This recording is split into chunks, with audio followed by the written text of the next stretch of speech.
Hello. So, good morning, good afternoon, good evening. Well, basically, any time of the day you're enjoying, I just say good to it all.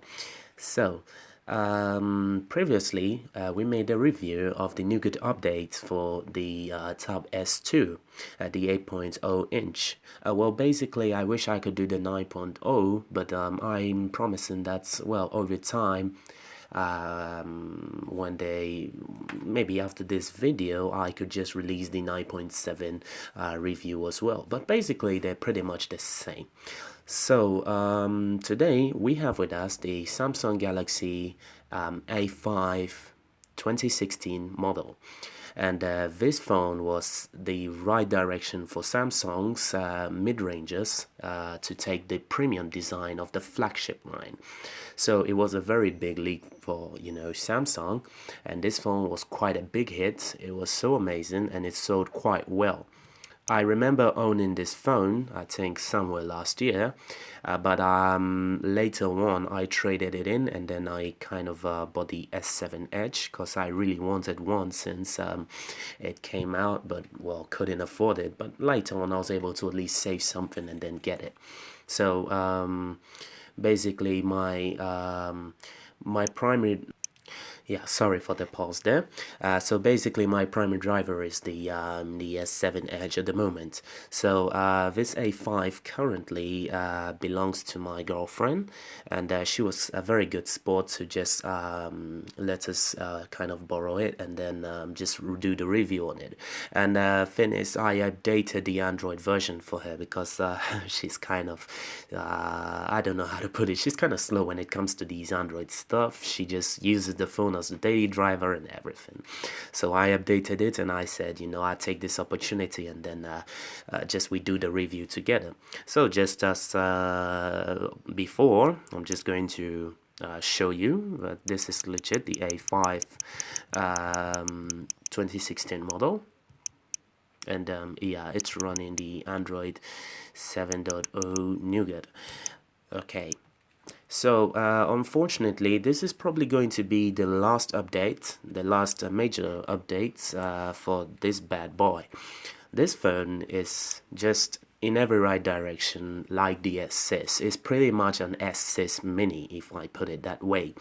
And what I really liked about it was the inclusion of the micro SD. When Samsung decided to take away the SD card, they gave us quite a scare. The expandable storage, they gave us quite a scare, but gladly we saw it back in this premium looking phone. Okay, so let us just start with the quick reviews. This video I think would be shorter. Alright, so to begin with, this is basically the entire interface. Yeah, there's the entire interface. Looks very similar to what you find on the S7 and the S7 Edge, and then pretty much the Galaxy S8 that just came out. Wow, what a beautiful phone. And the Galaxy Tab S series, basically anything that runs Nougat these days for Samsung, right?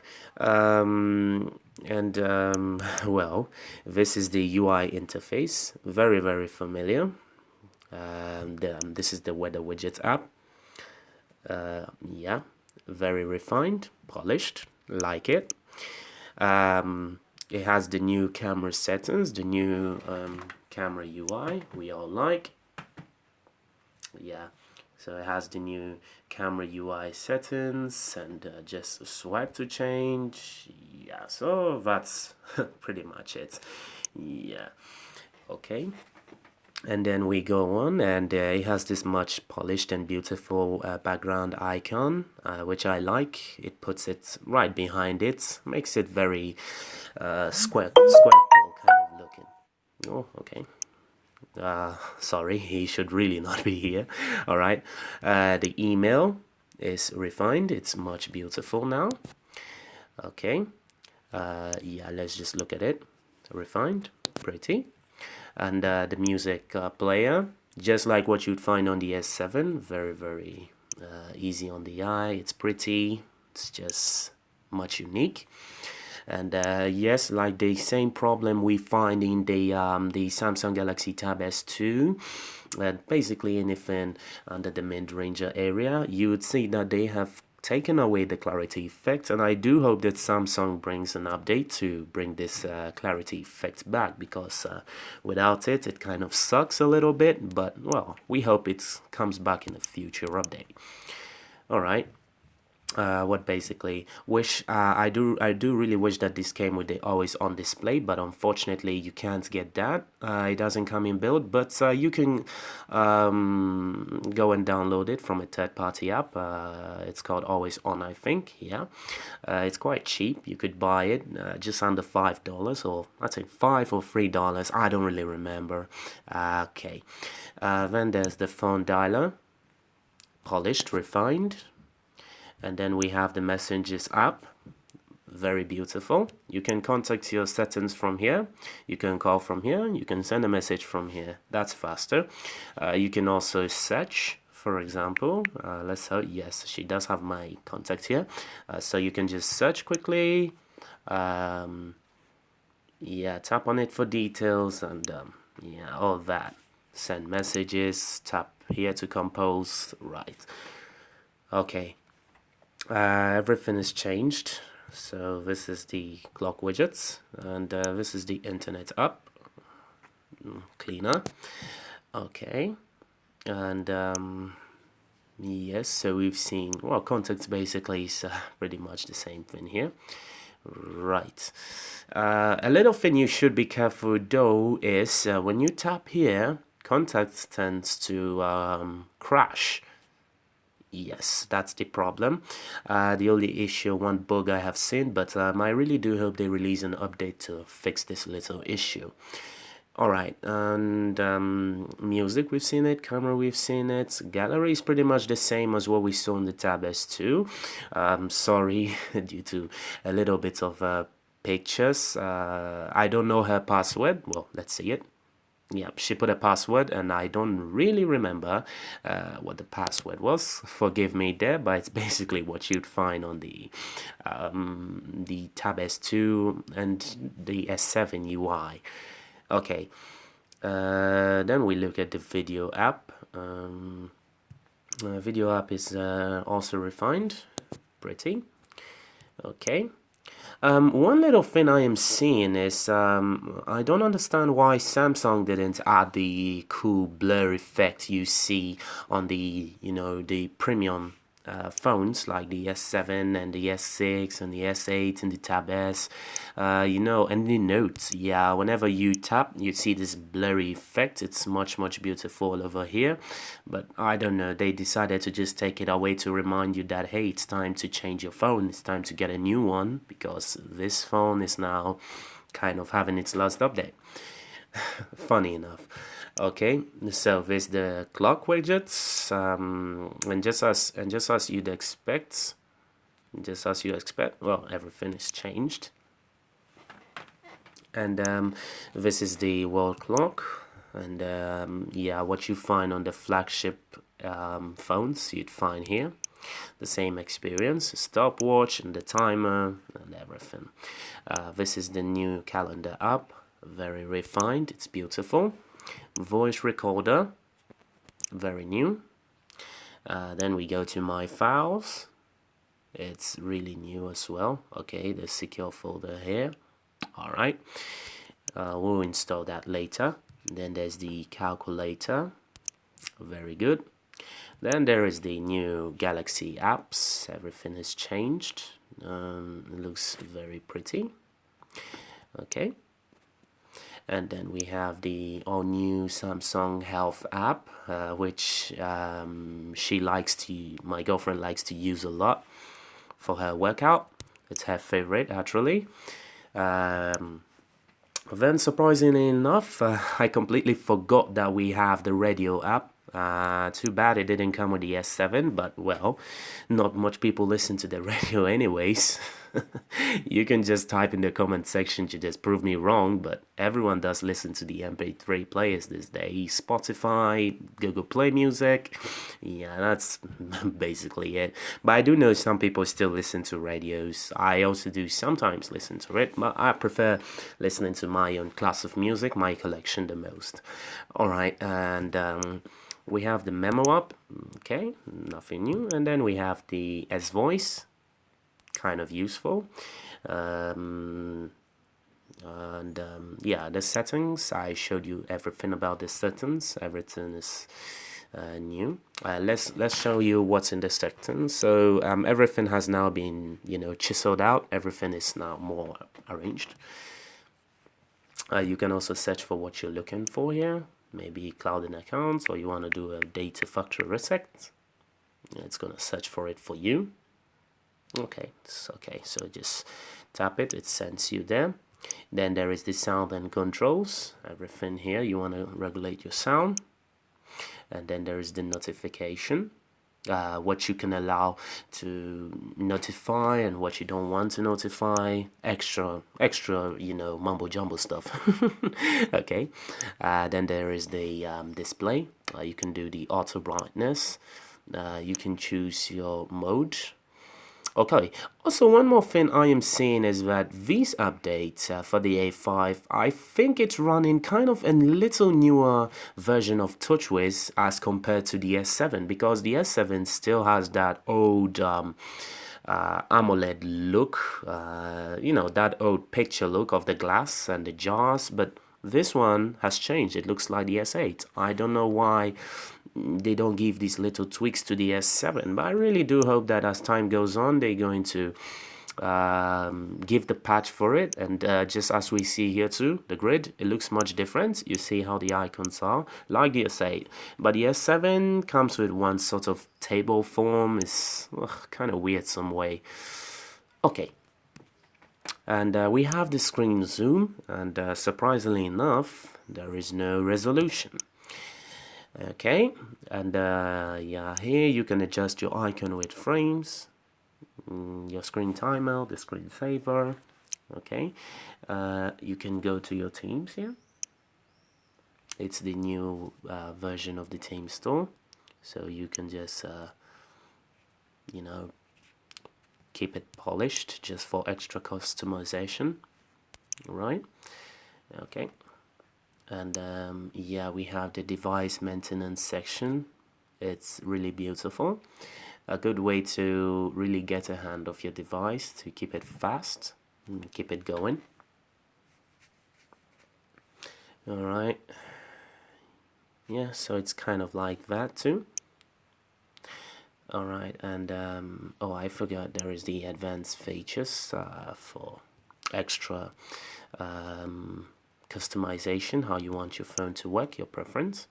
Then there is the app where you can control uninstall, force stop, just give the permissions for everything. Right over here you can show internal apps, system apps, and everything.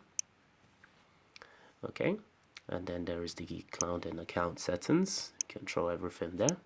And the lock screen settings, you can also look secure. You can pass, it has Samsung Pass, secure folder. Then you have the Google settings, the accessibility for extra edge of how you control everything.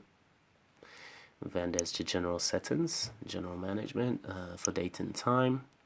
And then there is the all new software update UI looks much like the S8 now.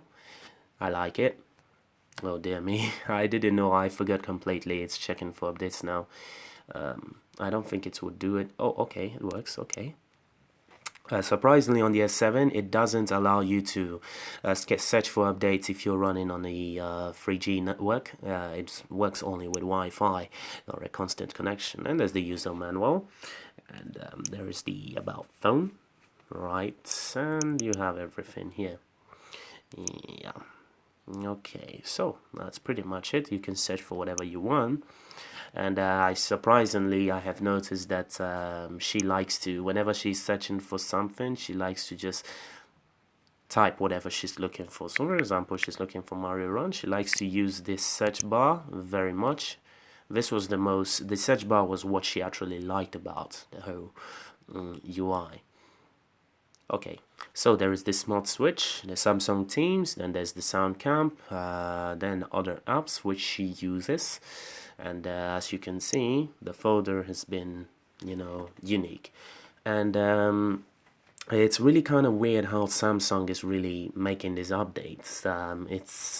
It's confusing a little bit because on the S7 I remember, and on the Tab S2 I remember that these icons, for example Microsoft Word, it basically became a squircle. It didn't have this. It didn't have this white background, but I don't know why on the A5 they couldn't do it entirely like a squircle, shape the whole icon like a squircle. That looked much better than this background. But well, it's kind of a way of limiting the updates, the premiumness of the updates, I think.